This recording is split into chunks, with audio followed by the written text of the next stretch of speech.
When we have these ideas for films, we've worked on chapter 2. That idea of the club scene went from the red circle to now let's do the baths in Rome. And what else could he do? He's running for his life. I think, what if he gets a horse and then starts to ride? Yeah, let's do that. And the character is still kind of running under the pressures of the high table. At the end of 3, are you pissed off? Winston shot him off a building. He's excommunicado.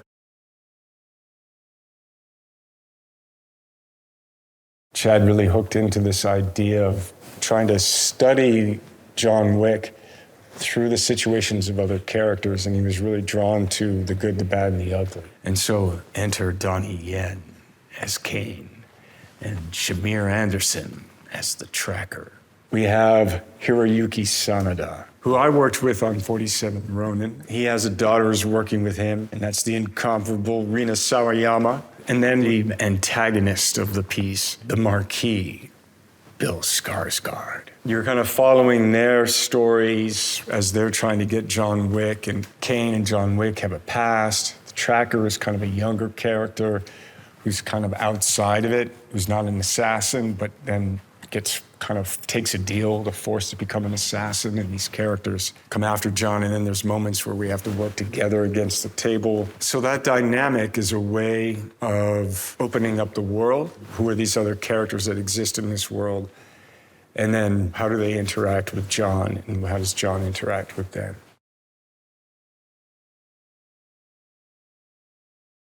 Yeah, as soon as Derek Kolstad had these assassins come into this house to attack John Wick. And once John Wick took care of business, brought these gold coins and said, I'd like to make a reservation. It was like, whoa, okay, well, what can that turn into? What is this other world?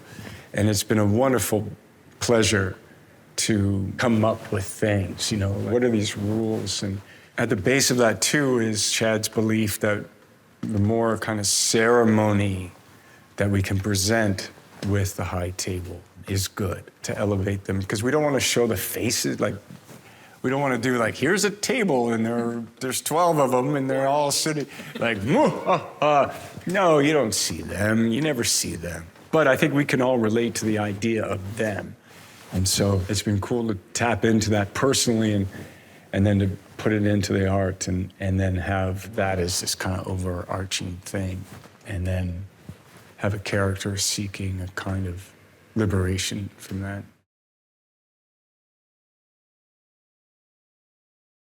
We wanted to bring the muscle cars back.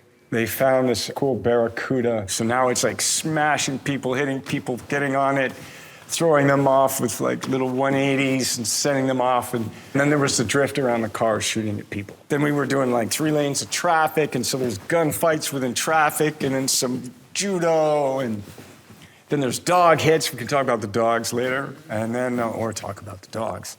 Back from chapter 3, but now painted in here in chapter 4 with Andrew, the dog master. The training went longer than 3 months, and it was 5 days a week, 4 hours a day. So it was a 2-hour morning session, lunch, 2-hour afternoon session.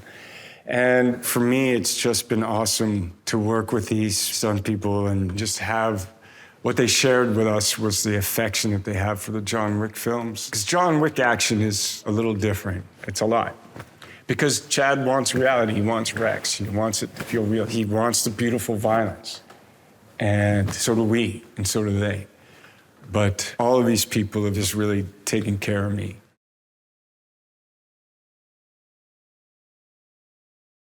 If they like John Wick, they like him because Sharon likes him. And I think what Lance brought to the role of Sharon, even from the beginning, I think it wasn't even rehearsal. It was we were on the set and we were kind of there, and Lance said to Chad, I have this accent that I've always wanted to do.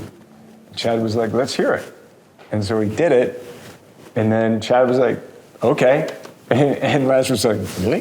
He's like, yeah. And so Sharon was born.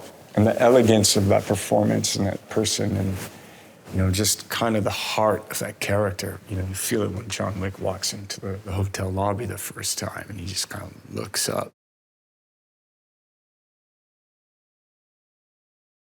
Having Ian McShane back, just such a joy to work with and such a unique and special talent person, and getting a chance to act with him again, and then how do we develop his story and then what organically came out of that. And it's nice to see McShane being part of Avenge and Revenge.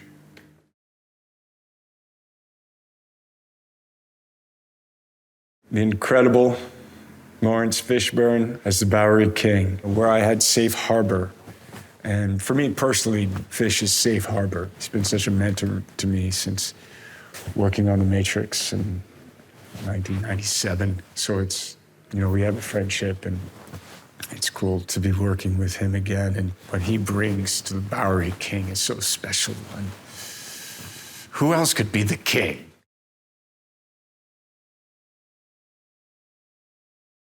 He's extraordinary in the sense of how he's grown, how he matriculates all of his inspirations and his knowledge and his practicality. So to me, he's the director. He's also got a great hand and ear for script and for production. He knows how movies get made. And here, being on chapter 4, you know, I say these John Wick films for Chad and I are like we prepare a meal. We're the chefs, and he's the head chef. I'm a sous chef, and then we would find the ingredients. We're putting it together.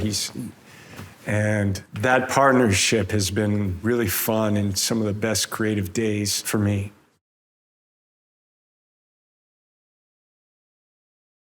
If you enjoy the world building of the John Wicks, then we have a lot of fun stuff in store. We have new characters, new levels of action for John Wick action, the production design, the scale, the scope, a lot of big rooms, high ceilings. We're in Berlin, we're in Paris.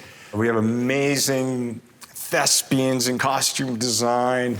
There's other themes that are coming back from all of different versions of all of the films. So there's stuff that you can recognize, and then there's new things.